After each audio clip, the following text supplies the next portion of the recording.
me duart e tyre të vogla po i thyen lëvozhgat e vezëve. Ky nuk është thjesht një aktivitet argëtues për këta fëmijë. Këto lëvozhga, fëmijët e qertës Ganimetë Tërbeshit të Gjakovës, po i përdorin si plen natyral për kopshtin të cilin e kanë mbjellë para pak ditëve vet ata. Tani kur bimet kanë mbirë, ata po vazhdojnë të kujdesen për rritjen sa më të mirë të tyre.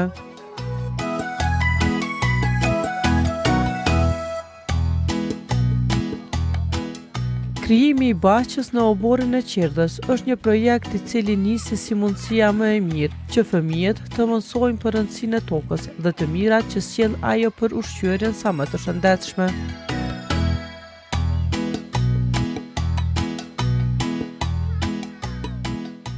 Edukatorja Agnesa Zërza thotë se përmes këtij aktiviteti, fëmijët tani kanë njohuri rreth procesit të mbjelljes së perimeve e deri te korja e tyre. Iniciativa për këtë mbjellje të kopshtit është nga bashkëpunëtorja jashtë kopshtit që është Delvina Dylazeka, që ka iniciu këtë iniciativë dhe ne kemi futur në funksion më njëherë së bashku me fëmijët. Kur është bërë mbjellja e kopshtit me fëmijët, kanë qenë temos të befasuar dhe të gëzuar, sepse ishte rrisësi se kanë bërë këtë asnjëherë më parë. Kanë mbjellë kopshtin me duart e tyre të vogla dhe kemi bërë shpjegimin se prej fores, ujitjes, rritjes dhe deri tek kurja e tyre. Që mezi presin që çdo dytën ditë pyesin se kur do i marrin perimet dhe do i servohen për t'i ngrënë.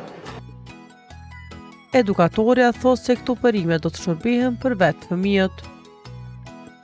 Është rrisi diçka për fëmijët se duhet ta shohin që kemi të mirat të tokës që na jep dhe të largohemi pak sa prej teknologjisë, prej mjeteve elektronike që po hasemi pothuajse çdo ditë më shumë. Aktivitete ditore kemi çdo ditë, por me kopshtin, me mbjellit të lulave zakonisht i kemi provu, por me kopsht është tjera parë. Dhe fëmijët e pritën shumë mirë, por vetë fëmijët e kopshtit do shërbehen. Siç i pata dhe lëvozhgat e vezëve është diçka e re që kopshtit tonë t'i dhurojmë jo kimikate, por mirësitë e vezëve, lëvozhgave të vezëve që u dhuron tokës. Nuk i lejojmë krimbat dhe insektet tjera që t'i afrojnë perimeve dhe të rriten frytet e shëndetshme.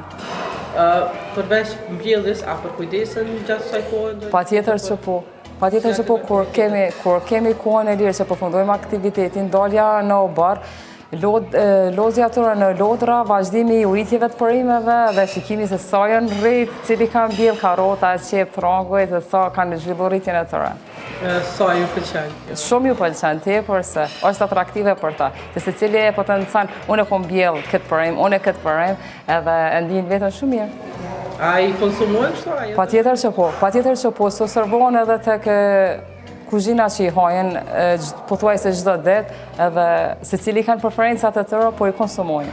Çka është mbjell pak a shumë që të di? Domate, tranguj, rukoll, qep, sallatë jeshile, spinaq, patlıcan i zi, shalqi. Gent Joana Zeka, asistente për fëmijët me nevoja të veçanta, thotë se në mbjelljen e kopshtit kanë kontribuar të gjithë fëmijët njësoj. Është tepër i nevojshëm dhe shumë i domosdoshëm për shkak se fëmijët prej grup moshës pra 4 vjeç janë të entuziazmuar të shikojnë se si mbjellet kopshti dhe të tregojnë se cilat janë të mirat që na sjell kopshti. Tek fëmijët me nevoja të veçanta ndikon tepër mirë për arsye se së pari ata janë të gjithë përfshirë me fëmijët e tjerë dhe shohin veten që munden edhe ata që pak a shumë të bëhen si fëmijët e tjerë.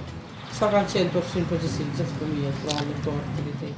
Në përgjithësi mund të them që ndoshta 100% janë të përfshirë në këto aktivitete që ne i realizojmë edhe bashkë me fëmijët e tjerë. Valentina Isufi, përgjegjëse e objekteve Orize dhe Aneks, thotë se kopshtet e tilla janë krijuar edhe në 8 pikat e tjera të qerdheve Ganimetë Tërbeshi. Me thonë të drejtën, ideat janë më shumë të lindin nga edukatorët, po ashtu është ideja e një ish-prindit tonë, kemi edhe kolege dhe një shoqe shumë të mirë, e cila është Delvina Dylazeka, që na mundsoi të kemi një bashkëpunim me fidanishten Agrokabashe. Normal që është e rëndësishme për zhvillimin e fëmijëve, të kuptojnë fëmijët nga vijnë vitaminat, të kuptojnë fëmijët se që është ushqim i shëndetshëm, çka ju bën mirë atyre dhe çka ju bën keq. Ne jemi edhe 9 lokacione të tjera, është e njëjta procedurë që ka u zhvilluar edhe në pika të tjera.